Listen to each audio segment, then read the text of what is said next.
오늘 하나님께서 저와 여러분에게 주시는 하나님의 말씀은 마가복음 1장 14절에서 28절 말씀으로 예수님을 온전히 따르는 제자가 되라 하십니다.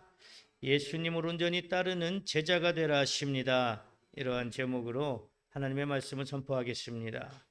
이 말씀이 선포될 때 말씀을 듣는 여러분들에게 성령님이 임재하셔서 온전히 예수님을 따르는 믿음의 사람들로 변화되는 역사가 일어나기를 소망합니다. 마가에 의해 기록된 마가복음은 정확하게 언제 기록되어져 있는지 기록 연대를 알 수는 없지만 주후 65년에서 70년 사이로 보고 있습니다. 마가는 예루살렘에서 상당한 부와 지위를 가지고 있었던 마리아의 아들이며 바나바의 조카입니다. 예수님이 승천하시고 성령을 사모하며 기도하고 있던 120명의 사람들이 강력한 성령의 임재를 경험한 사건이 바로 마가의 다락방이었습니다. 사도행전 12장 13절에서 16절에 보면 감옥에 갇혀 있던 베드로가 천사들에 의해 감옥에서 나온 후 마가의 집에 갔을 때 로데라 하는 여자아이가 목소리를 듣고 베드로인 것을 알았던 것을 보면 베드로는 자주 마가의 집에 갔었던 것으로 그렇게 생각됩니다. 그러한 연유로 베드로를 통해 마가가 예수 그리스도를 영접하게 되었다 이렇게 추측해 볼 수 있습니다. 그리고 마가는 베드로와 함께 주 30년에서 65년 사이에 베드로가 예루살렘에서 로마에 이르는 전도 사역을 감당할 때 초기부터 끝까지 함께하며 베드로가 전하는 복음을 자세히 기록했습니다. 주후 64년에 로마 황제 네로는 로마 시내에 불을 질러서 대화재를 일으켰고 그 책임을 기독교인들에게 돌렸습니다. 그 일로 인해 점점 더 핍박이 심해지고 로마의 기독교인들에게 복음을 전하기 위해 마가복음이 기록되었습니다. 이렇게 마가복음은 유대인들이 아닌 이방인들을 위해 기록했기 때문에 중간중간에 유대인들의 관습을 설명하거나 아람어를 번역하기도 했습니다. 특히 본문 말씀은 예수님께서 제자들을 부르시는 것과 회당에서 말씀을 가르치시고 귀신 들린 사람을 고치시는 말씀을 통해 회개하고 세상적인 것을 내려놓고 겉과 속이 다른 이중적인 신앙의 삶을 버려야 비로소 예수님을 온전히 따르는 제자가 될 수 있음을 말씀하고 있습니다. 사랑하는 성도 여러분, 오늘 성령의 감동으로 기록된 본문 말씀을 통하여 하나님께서는 저와 여러분에게 예수님을 온전히 따르는 제자가 되라 하시면서 세 가지로 은혜의 말씀을 주십니다. 그 은혜의 말씀이 무엇일까요? 첫째로 예수님을 온전히 따르는 제자가 되려면 회개하고 복음을 믿으라 하십니다. 오늘 성경 본문 말씀 마가복음 1장 14절에서 15절에 이렇게 말씀하십니다. 요한이 잡힌 후 예수께서 갈릴리에 오셔서 하나님의 복음을 전파하여 이르시되 때가 찼고 하나님의 나라가 가까이 왔으니 회개하고 복음을 믿으라 하시더라. 아멘. 마가복음뿐만 아니라 다른 복음서에도 세례 요한이 잡힌 사실과 예수님께서 공생애를 시작하셨음을 기록하고 있습니다. 그러면 세례 요한이 잡혀서 감옥에 갇힌 것과 예수님께서 공생애를 시작하신 것이 어떤 연관이 있을까요? 세례 요한은 예수님이 오실 길을 예비하기 위해 부름을 받고 먼저 보냄을 받았습니다. 그리고 이제 예수님이 오셨으니 세례 요한의 사명은 끝이 나고 예수님의 시대가 왔음을 의미합니다. 그렇게 예수님의 공생애가 시작되고 처음 하신 말씀이 때가 찼고 하나님의 나라가 가까이 왔으니 회개하고 복음을 믿으라는 말씀입니다. 때가 찼다는 것은 하나님의 구원의 역사가 시작된 시점을 말하는 것으로 이것은 그냥 시간이 흘러가서 저절로 때가 이루어지는 것을 말하는 것이 아닙니다. 우리가 사는 인생의 시간은 내가 특별히 무엇을 하지 않아도 시간은 저절로 흘러갑니다. 하지만 하나님이 이루시는 구원의 때는 하나님이 예정하신 시간이 되어야 합니다. 그 예정하신 시간의 때가 바로 예수 그리스도가 이 땅에 오셔서 구원 사역을 완성하실 때입니다. 그러므로 예수님이 말씀하신 때가 찼다는 것은 예수님을 통해 구원의 사역이 이루어질 것을 말씀하시는 것입니다. 그래서 예수님을 통한 구원을 받은 사람들이 하나님의 나라에 들어갈 수 있습니다. 그러면 예수님을 통한 구원을 받아서 하나님 나라에 들어가려면 어떻게 해야 할까요? 다른 종교들에게도 구원이 있다고 합니다. 불교도 자비를 이야기하고 기독교도 사랑을 이야기하고 불교나 기독교나 별반 다른 게 없다고 합니다. 끝은 같다고 합니다. 그러나 같지 않습니다. 하나님께서 정해놓으신 법은 예수 그리스도를 통해서만 구원을 받을 수 있다는 것입니다. 다른 종교에 구원이 있다 없다 이렇게 이야기하면 논쟁거리가 그리고 시비거리가 공격거리가 될 수 있습니다. 그러나 성경에 입각해서 말씀하면 구원은 오직 하나님께서 예수 그리스도를 통해서만 우리에게 주셨습니다. 여러분들이 그 예수 그리스도를 통해서 구원받는 사람들이 될 수 있기를 축복합니다. 세례 요한이 외치고 예수님이 말씀하신 것처럼 내 속에서 회개가 이루어져야 그리고 복음을 믿어야 구원을 받을 수 있습니다. 복음은 복된 소식입니다. 그러면 복된 소식이 무엇일까요? 죄로 인해 영원히 죽을 수밖에 없고 지옥의 형벌을 받을 수밖에 없는 우리를 구원하시기 위해 하나님의 독생자 예수 그리스도가 이 땅에 오셔서 우리의 죄를 대신해 고난당하시고 십자가에서 죽으심으로 예수님을 통해 죄사함을 받고 하나님의 자녀가 되게 하신 소식입니다. 그러므로 복음은 예수 그리스도 그 자체이십니다. 그런데 세례 요한과 예수님도 천국 복음을 전한 것이 아니라 천국 복음만 전한 것이 아니라 먼저 회개할 것을 선포합니다. 회개라는 말은 뉘우치고 고친다는 말입니다. 그렇기 때문에 회개는 그냥 말로만 이루어지는 것이 아닙니다. 교회를 다니고 세례를 받는 행위로 회개의 대체가 이루어지지는 않습니다.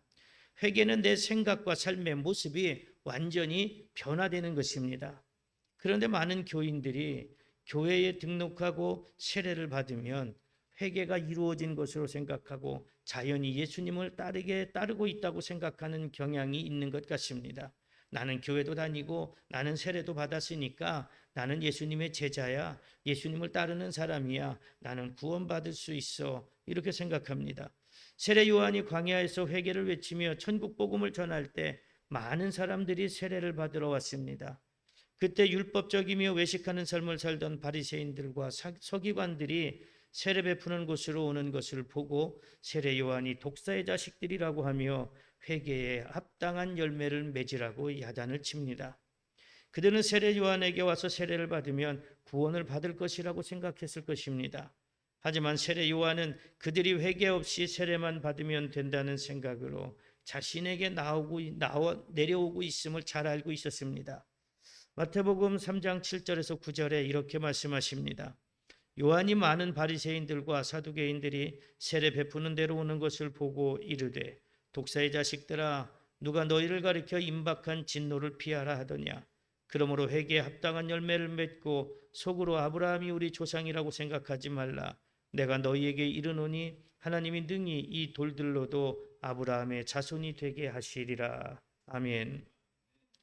그러므로 교회에 등록을 하고 세례를 받았다고 할지라도 온전한 회개를 하지 않고 삶이 변화되지 않으면 예수님을 온전히 따르는 제자가 될 수는 없습니다.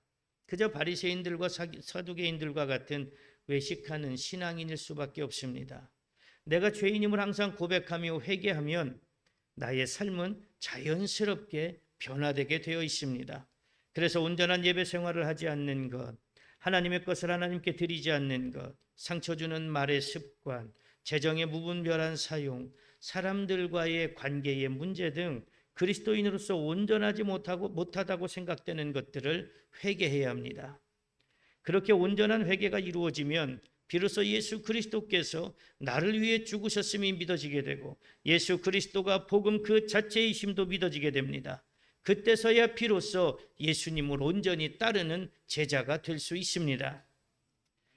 하지만 온전한 회개 없이 예수님을 따르면 겉으로는 예수님의 제자인 것 같지만 예수님이 복음 그 자체라는 사실은 믿어지지가 않습니다.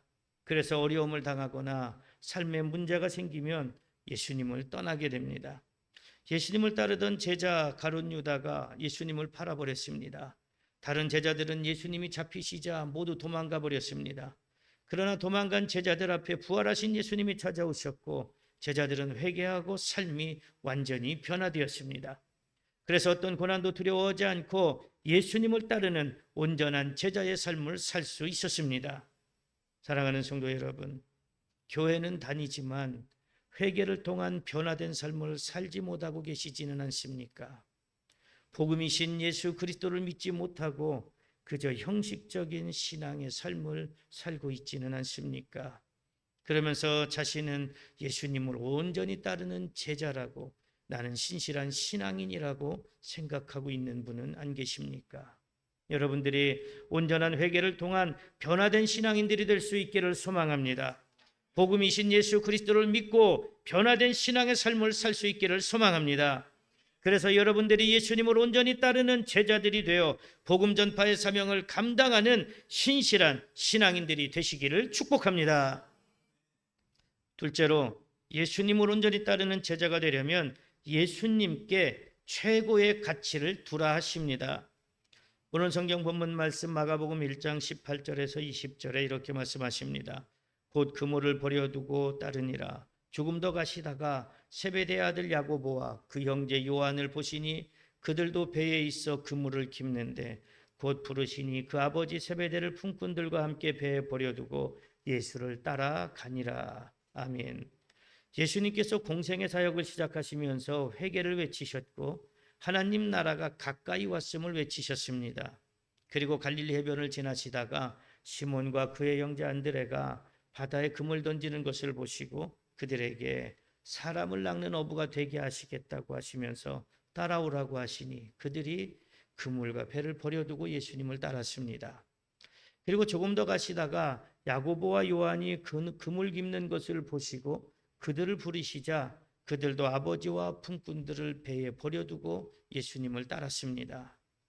그런데 누가복음에 보면 예수님께서 갈릴리 바다에서 제자들을 그냥 부르신 것이 아니라 예수님은 시몬의 배에 오르셔서 말씀을 가르치시고 깊은 데로 가서 그물을 내리라고 하셨습니다.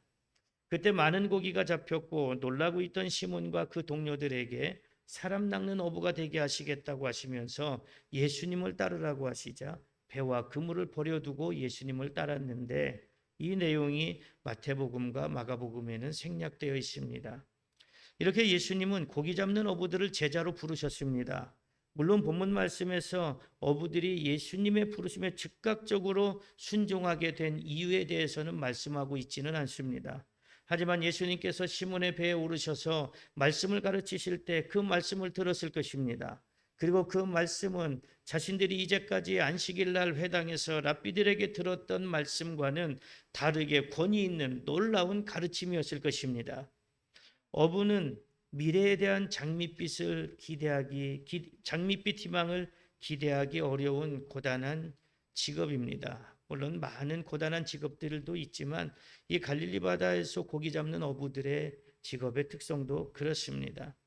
매일같이 고기를 잡아 팔아도 삶의 어려움에서 벗어나기는 쉽지 않습니다. 그날도 밤새 고기를 잡았지만 허탕을 치고 낙심해 있습니다. 그렇게 고기를 잡지 못하는 날은 수입이 없어서 근심하는 날이었을 것입니다. 삶의 희망도 잃어버리고 낙심이 밀려왔을 것입니다. 그들에게 최고의 가치는 고기를 많이 잡는 것이고 그로 인해 수입이 많아지는 것입니다. 그런데 예수님이 오셔서 권위 있는 놀라운 말씀을 들려주셨습니다. 그 말씀을 듣고 자신들의 인생이 별 의미 없는 인생인 것과 자신들이 어떤 삶을 살아야 하는지를 고민해 보지 않았겠습니까? 이제까지 들어보지 못한 말씀을 듣고서 나는 어떻게 살아야 될까? 어떻게 사는 것이 값진 인생일까? 이 고민을 하지는 않았겠습니까? 그때 예수님께서 이제 너희가 물고기나 잡으면서 돈을 최고의 가치로 두고 인생의 방향을 몰라서 고민하며 살지 않고 돈보다 더 가치 있는 사람을 낚는 어부가 되어서 의미 있는 인생을 살게 할 테니까 나를 따라와라, 이렇게 말씀하셨습니다. 그러자 그들은 생활의 전부인 배와 그물을 버려두고 예수님을 따르는 제자가 되었습니다.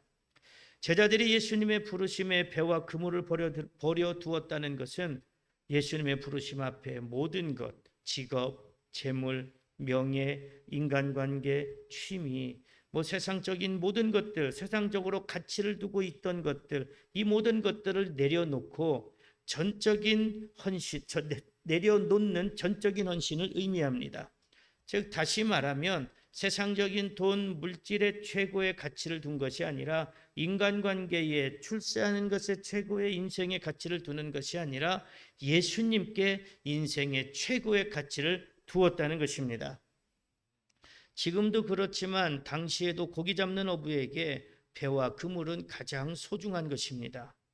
생업을 이루기 위해 최고의 가치입니다. 남의 배를 타다가 내가 많이 돈을 모아서 내 배를 사야지라는 꿈을 키웠을 것입니다. 그렇기 때문에 배와 그물은 이들에게 있어서 최고의 가치일 수밖에 없습니다. 어쩌면 그들이나 그들의 부모는 그 배를 마련하기 위해서 온갖 노력을 했을 것입니다. 부모 때, 자녀 때 노력을 해서 그 배를 마련했을 수도 있습니다. 그 배가 있어야 바다로 나갈 수 있고 그물이 있어야 고기를 잡을 수 있습니다. 그러므로 배와 그물은 그들에게 최고의 생계수단이면서 세상적으로 부를 누리게 해줄 수 있는 도구이기도 합니다. 지금 이 시대를 살아가는 사람들도 고기 잡는 어부가 아니라도 생계수단이면서 세상적인 부와 권력을 낳기 위한 그물을 만드는 것을 최고의 가치로 두고 열심히 그물을 만들고 열심히 그물질을 하고 있습니다. 그래서 어떤 사람은 학벌을 최고의 가치로 두고 학벌이라는 그물을 만들기도 합니다. 어떤 사람은 물질을 최고의 가치로 두고 물질이라는 그물을 만들기도 합니다. 될 수 있는 대로 그 그물을 촘촘하게 만들어서 한번 걸려든 것은 피라미고 큰 국이고 빠져나가지 못하게 하려고 그렇게 촘촘하게 만듭니다. 그러므로 사람마다 방법은 다르지만 누구든지 좀 더 나은 인생을 살기 위한 최고의 가치를 두고 그물질을 하며 살고 있습니다. 그런데 아무리 그물질을 해서 세상적인 것들을 많이 낚아도 인생에 있어서 채워지지 않는 공허함이 있습니다. 그 공허함은 무엇으로 채울 수 있을까요? 돈으로도 채울 수 없습니다. 물질로도 채울 수 없습니다. 권력으로도 채울 수 없습니다. 많은 부모들이 자녀들에게 돈을 많이 벌어야 한다고 합니다. 그 많이 벌기 위해서 공부를 열심히 해야 한다고 합니다. 좋은 고등학교에 가야 되고 좋은 대학에 가야 되고 좋은 직장에 취직해야 하고 또는 출세를 하기 위해서 권력을 잡아야 한다고 가르칩니다. 잘못된 가르침은 아닙니다. 그러나 학교가, 돈이, 직장이 인생의 최고의 가치가 된다면 그 인생의 최고의 가치를 이루었을 때 밀려오는 공허함은 어떻게 감당이 될까요? 서울대를 목표로 태어날 때부터 우리 아이는 서울대를 보내야지. 그래서 태어나면서부터 한국말도 잘 못하는데 영어 유치원 보내고 수학 가르치고 국어 가르치면서 서울대를 보냈습니다. 이 아이의 목표는 서울대였습니다. 부모의 목표도 서울대였습니다. 그러면 서울대를 가면 그 다음 목표는 뭐가 있습니까? 그때 밀려오는 공허함은 또 얼마나 크겠습니까? 전도하다가 몇 년 전 얘기입니다. 초등학교 5학년 여자아이를 만났습니다. 시험 기간인데 공부 안 하니 공부해야지 그랬더니 공부 안 해도 된대요. 인생 한 방이랍니다. 아, 인생이 어떻게 한 방이니? 로또 1등 당첨되면 된답니다. 누가 그렇게 이야기하디? 아빠 엄마가 그렇게 이야기한답니다. 그 아빠 엄마는 자녀를 망치는 겁니다. 인생 한 방 로또가 얼마인지는 모르겠습니다. 뭐 100억, 200억 된다 해도 그 한 방이 결국에 그 인생을 한 방에 보내버릴 수밖에 없습니다. 자녀에게 돈이 최고의 가치라고 가르치면 그 자녀가 잘 될 것 같지만 결국 그 부모는 그 자녀를 망치는 겁니다. 내가 어떤 목표를 이루었을 때 밀려오는 공허함, 내 자녀에게 잘못된 가르침을 가르쳐서 그 자녀가 받고 있는 공허함, 이 공허함은 세상적인 것으로 채워지지 않습니다. 많은 것을 낚아도 채워지지 않습니다. 나는 물질의 부족함 없이 잘 사는 것 같은데, 나는 이만큼이면 배울 만큼 배운 것 같은데, 내 자녀들이 성공해서 잘 살고 있으니 나는 괜찮은 인생인 것 같은데 왠지 가슴 한구석이 뻥 뚫린 것처럼 공허함이 밀려옵니다. 이만하면 누가 보더라도 성공한 인생인데 왜 나는 이렇게 공허하지? 이만하면 누가 보더라도 내 자식들은 존경받을 만한 자식이고 부러워할 만한 자식인데 왜 내 마음은 이렇게 허무하지? 이 채워지지 않는 공허함. 그런데 뜻하지 않게 그 공허함을 채울 무언가를 찾았다면 어떻게 하겠습니까? 다른 거 다 내려놓고 그 공허함을 찾기 위해 달려가지 않겠습니까? 오늘 본문 말씀에서 예수님의 부름을 받은 제자들이 바로 그런 사람들 아니겠습니까? 심지어 아버지까지 버려두고 예수님을 따랐습니다.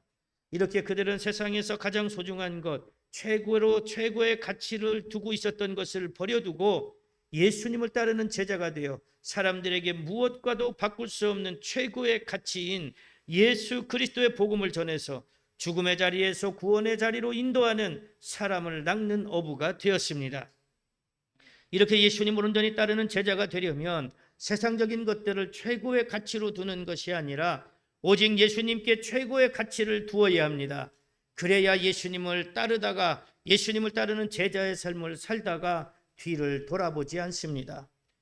세상적인 것들을 많이 가지고 있을수록 그것들을 내 인생 최고의 가치로 생각할수록 예수님을 따르기가 어렵습니다. 제자의 삶을 살기가 어렵습니다. 한동안은 예수님을 잘 따르는 것 같습니다. 제자인 것 같습니다. 그러나 자꾸만 세상적인 것들이 마음에 걸려서 뒤를 돌아보게 되고 마음을 빼앗겨 중간에 포기하게 됩니다. 어떤 부자 관원이 있었는데 이 관원은 율법도 잘 지켰습니다. 그런데 영생에 대해서는 자신이 없었습니다. 내가 율법도 잘 지키는 것 같은데 정말 나는 구원받을 수 있을까? 나는 천국에 들어갈 수 있을까? 생각해 보니까 별로 자신이 없습니다. 그래서 예수님을 찾아와서 어떻게 하면 영생을 얻을 수 있습니까? 이렇게 여쭙습니다.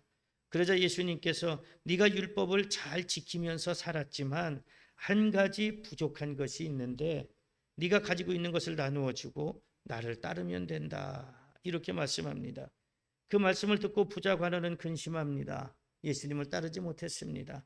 내가 가지고 있는 것 다른 이들에게 나눠주기가 어려웠습니다. 누가복음 18장 23절에서 25절에 이렇게 말씀하십니다. 그 사람이 큰 부자이므로 이 말씀을 듣고 심히 근심하더라.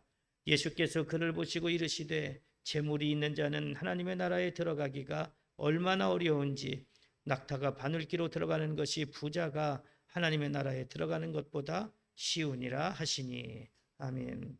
사랑하는 성도 여러분, 세상적인 욕심을 채우기 위해 최고로 가치를 두고 있는 배와 그물을 얼마나 많이 가지고 계십니까? 예수님을 따른다고는 하지만 아직도 세상적인 것을 채워줄 배와 그물을 버리지 못하고 있지는 않습니까? 세상적인 것들 때문에 예수님을 따르다가도 자꾸만 뒤를 돌아보고 계시는 분은 안 계십니까? 여러분들이 세상적인 욕심을 채우기 위해 최고로 가치를 두고 만든 배와 그물을 모두 내려놓을 수 있기를 바랍니다. 그래서 세상적인 것들 때문에 뒤를 돌아보지 않기를 소망합니다. 그렇게 예수님을 온전히 따르는 제자의 삶을 살아가는 여러분들이 예수님이 주시는 참된 평안을 누리게 되시기를 축복합니다. 셋째로, 예수님을 온전히 따르는 제자가 되려면 겉과 속을 같게 하라 하십니다. 오늘 성경 본문 말씀 마가복음 1장 23절에서 26절에 이렇게 말씀하십니다. 마침 그들의 회당에 더러운 귀신 들린 사람이 있어 소리질러 이르되 나사렛 예수여 우리가 당신과 무슨 상관이 있나이까? 우리를 멸하러 왔나이까? 나는 당신이 누구인 줄 아노니 하나님의 거룩한 자니이다. 예수께서 꾸짖어 이르시되 잠잠하고 그 사람에게 나오라 하시니 더러운 귀신이 그 사람에게 경련을 일으키고 큰 소리를 지르며 나오는지라. 아멘. 예수님의 부르심을 받은 제자들과 예수님이 가버나움에 가셨는데 그날이 안식일이었고 예수님은 회당에서 말씀을 가르치셨습니다. 회당에 있던 사람들이 예수님의 가르치시는 그 말씀에 놀라는데 서기관들과 같지 않고 권위 있는 자와 같다고 합니다. 놀랐다는 말은 그냥 한번 깜짝 놀라는 정도, 요 정도를 말하는 것이 아니라 강한 충격을 받아서 그냥 놀란 상태가 지속되어 있는 것. 다시 말하면 그냥 넋을 잃고 있었던 그런 상황입니다. 그렇게 예수님께서 말씀을 가르치시는데 회당에 있던 사람 속에서 더러운 귀신이 소리 지르면서 정체를 드러냅니다. 그러자 예수님께서 그 귀신은 예수님이 누구신지 알고 있었고 예수님이 무엇을 위해 오셨는지도 잘 알고 있었습니다. 그러자 예수님께서 그 귀신을 꾸짖으시고 그 사람에게 나오라고 명령하시자 귀신이 떠나갑니다. 사람들이 얼마나 놀랐겠습니까? 하나님의 말씀을 듣고 공부하며 예배드리는 회당 안에 귀신 들린 사람이 있었다니 상상도 못했을 것입니다. 교회 안에는 귀신이 없을까요? 교회 안에는 악한 영들이 작용하지 못할까요? 전혀 그렇지 않습니다. 나는 교회 다니니까, 나는 예수 믿으니까 악한 영들이, 귀신들이 나를 어떻게 할 수가 없어. 하나님 날 지켜주시겠지. 이런 근거 없는 자신감을 가지고 있는 분들이 얼마나 많습니까? 그러나 제 속에도 여러분들 속에도 더러운 귀신들은 수없이 많이 들어있고 우리는 매일매일이 영적 싸움입니다. 그 영적 싸움에서 승리하는 저와 여러분들이 될 수 있기를 축복합니다. 예수님께서 회당에서 귀신을 쫓아내신 적은 또 있었습니다. 18년 동안 귀신 들려서 허리가 꼬부라진 여자가 있었습니다. 이 두 사건은 모두 회당에서 일어났으며 원인은 귀신 들림이었습니다. 그러면 오늘 본문 말씀에서 사람 속에 숨어있던 귀신이 어떻게 그 정체를 드러냈습니까? 이제까지 귀신은 사람 속에서 잘 지내고 있었습니다. 아무 걱정 근심 없이 살고 있었습니다. 그리고 예수님이 회당에 오셨을 때 그 귀신은 예수님을 알아보고 그 사람 속에 더욱더 꼭꼭 숨어 있었을 것이었습니다. 그런데 더 이상 견디지 못하고 정체를 드러내고 말았습니다. 그 이유가 무엇입니까? 본문 27절 말씀에 보면 귀신이 쫓겨가는 것을 보고 사람들이 다 놀라면서 권위 있는 새 교훈이로다 더러운 귀신들에게 명한즉 순종하는도다 이렇게 말합니다. 귀신 들린 사람은 자신이 귀신이 들렸는지도 모르고 있는 상태였을 것입니다.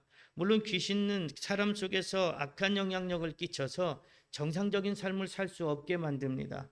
그러나 내가 어떨 때는 내가 귀신 들림의 문제 때문에 내 삶에 문제가 있는지 생각하지 못할 정도로 조금씩 가랑비에 옷 젖듯이 우리의 생각, 우리의 마음, 우리의 삶을 무너뜨립니다. 아마도 본문 말씀에서 이 귀신은 그 사람 속에서 크게 영향력을 나타내지 않고 오랫동안 숨어 있었을 것입니다. 그런데 예수님께서 권위 있는 말씀을 가르치시자 말씀을 듣는 사람이 놀라운 가르침에 강한 충격을 받고 영적 양심이 움직이기 시작한 것입니다. 그래서 그 사람 안에 영적 갈등이 일어나기 시작하고 숨어있던 귀신의 정체가 드러납니다.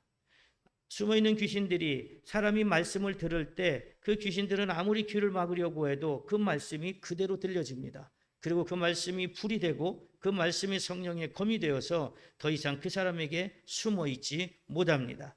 그래서 말씀을 듣는 것이 중요합니다. 말씀을 들을 때 한 귀로 듣고 한 귀로 흘려보내는 것이 아니라 이 말씀이 나에게 주시는 생명의 말씀이라고 믿고 아멘으로 받아 먹을 때 내 속에 숨어있는 어둠의 영들, 악한 영들이 그 말씀의 영향을 받고 정체를 드러내고 쫓겨가게 됩니다. 오늘 회당에서 있었던 사건이 바로 그런 사건입니다. 그래서 그 사람 안에서 갈등이 일어나고 더 이상 악한 영들이 있지 못하고 쫓겨납니다. 예수님이 회당에서 가르치셨고 그 가르치심이 권위 있었다고 하는데 이것은 말씀을 전한 것, 즉 지금으로 이야기하면 설교하셨다고 볼 수 있습니다. 그러면 예수님은 회당에 모여있는 사람들에게 어떤 설교를 하셨을까요? 예수님은 본문 15절 말씀에서 하나님의 나라가 가까이 왔으니 회개하라고 하셨습니다. 그러므로 예수님께서 회당에서 회개를 촉구하는 설교를 하지 않으셨겠습니까? 그 설교를 듣는 사람들의 양심은 큰 충격으로 요동쳤을 것입니다.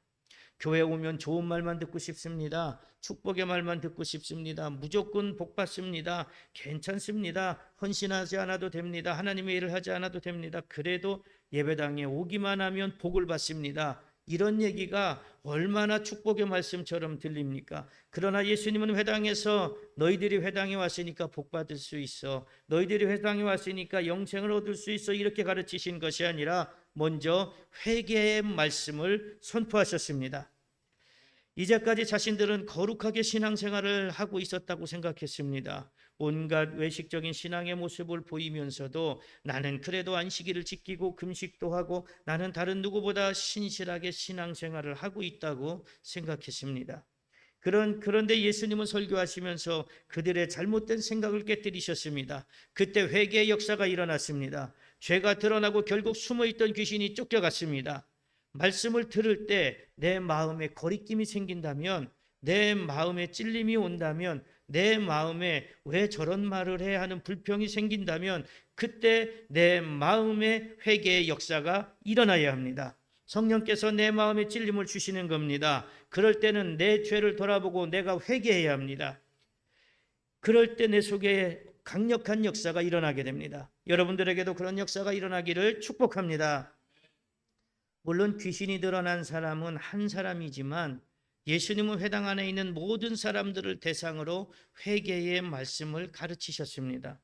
귀신은 우리 속에서 죄를 짓게 만듭니다. 죄라고 하면 사람을 죽이거나 도둑질하거나 뺏거나 뭐 이런 것만 생각하는데, 하나님께 온전한 예배를 드리지 않고 말씀대로 살지 않는 것, 헌신하지 않는 것, 이것도 죄입니다. 그렇게 죄를 짓게 하는 귀신은 예수님 당시에 회당에 있던 사람들이나 지금 우리들에게도 숨어 있습니다. 그래서 예배를 드리지 못하게 합니다. 헌신하지 못하게 합니다. 감사보다 불평과 불만을 더 많이 하게 합니다. 겉으로는 신실한 신앙인인 것 같은데 그 속은 귀신의 영향력에 잡혀 있는 교인들도 많습니다. 그렇기 때문에 살아있는 하나님의 말씀을 들어야 합니다. 강단에서 선포되어지는 말씀을 집중해서 듣고 이 말씀이 나에게 주시는 말씀이구나 새겨야 합니다.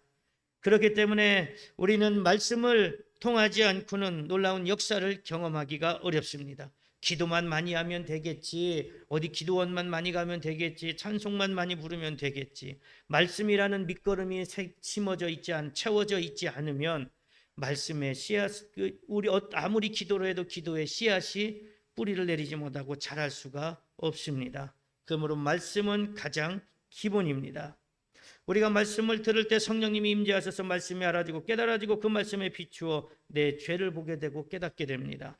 그럴 때 우리 속에서 회개의 역사가 일어나고 영적 싸움이 시작되고 우리 속에 숨어있던 어둠의 영들이 견디지 못하고 정체를 드러내고 쫓겨가게 됩니다. 오늘 말씀에 보면 소리를 지르고 쫓겨나갔다고 합니다. 자연스러운 현상입니다. 어둠의 영들이 쫓겨갈 때 소리를 지릅니다. 나에게 또 어떤 분들은 기침을 할 때도 있습니다. 침을 흘릴 때도 있습니다. 거품을 물 때도 있습니다. 괜찮습니다. 내 속에서 악한 영들이 쫓겨가고 있습니다. 여러분들에게도 그런 역사가 일어나기를 소망합니다. 그래서 여러분들을 잡고 있는, 생각을 잡고 있는 영들, 그 마음을 잡고 있는 어둠의 영들이 쫓겨가고 그 쫓겨간 빈자리에 성령과 능력으로 채워지기를 축복합니다. 그렇게 어둠의 영들이 쫓겨가고 우리가 성령과 능력으로 충만하게 채워질 때 우리는 비로소 겉과 속이 같은 신실한 신앙인들로 변화될 수 있습니다. 생각은 신실한 신앙인인 것 같은데 내 속엔 어둠의 영들로 가득 잡혀 있고 말씀을 부정하고 불평과 불만과 원망으로 가득 차 있다면 우리의 삶은 일관된 제자의 삶, 헌신된 제자의 삶을 살아갈 수가 없습니다. 사랑하는 성도 여러분, 겉과 속이 다른 신앙생활을 하면서 그 사실을 깨닫지 못하고 있지는 않습니까? 말씀을 들으면서도 나하고는 상관없는 말씀으로 듣고 있지는 않습니까? 그래서 말씀을 들어도 깨달아지지 않고 알아지지 않고 성령의 임재를 경험하지 못하고 회개의 역사가 일어나지 않고 있지는 않습니까? 여러분들이 말씀을 들을 때 나에게 주시는 말씀으로 들을 수 있기를 바랍니다. 말씀을 들을 때 성령의 임재를 사모하시기 바랍니다. 여러분들이 말씀을 들을 때 성령의 임재를 경험하고 회개의 역사가 일어나 영적 싸움에서 승리하게 되시기를 소망합니다. 그래서 겉과 속이 한결같은 신실한 신앙인들로 변화되고 예수님을 온전히 따르는 제자가 되어 하나님이 주시는 구원과 영생의 복을 누리시기를 축복합니다. 사랑하는 성도 여러분, 오늘 성령의 감동으로 기록된 본문 말씀을 통하여 하나님께서는 저와 여러분에게 예수님을 온전히 따르는 제자가 되라 하시면서 세 가지로 은혜의 말씀을 주셨습니다. 그 은혜의 말씀이 무엇이었습니까? 첫째로 예수님을 온전히 따르는 제자가 되려면 회개하고 복음을 믿으라 하셨습니다. 둘째로 예수님을 따르는 온전한 제자가 되려면 예수님께 최고의 가치를 두라 하셨습니다. 셋째로 예수님을 온전히 따르는 제자가 되려면 겉과 속을 같게 하라 하셨습니다. 그러므로 여러분들도 예수님을 온전히 따르는 제자가 되기 위하여 회개하고 복음을 믿고 예수님께 최고의 가치를 두고 겉과 속을 같게 하시기를 바랍니다. 그래서 여러분들이 가는 곳마다 예수 그리스도의 구원의 복음이 전파되고 죽을 영혼들이 살아나는 역사가 일어나기를 소망합니다. 그리고 여러분들이 이 땅에서 예수님을 온전히 따르는 제자의 삶을 사는 동안 하나님이 주시는 기름지고 형통함의 복을 받고 마지막 날에는 구원받아 천국에서 영원한 생명을 누리는 복을 받게 되시기를 간절히 축복합니다.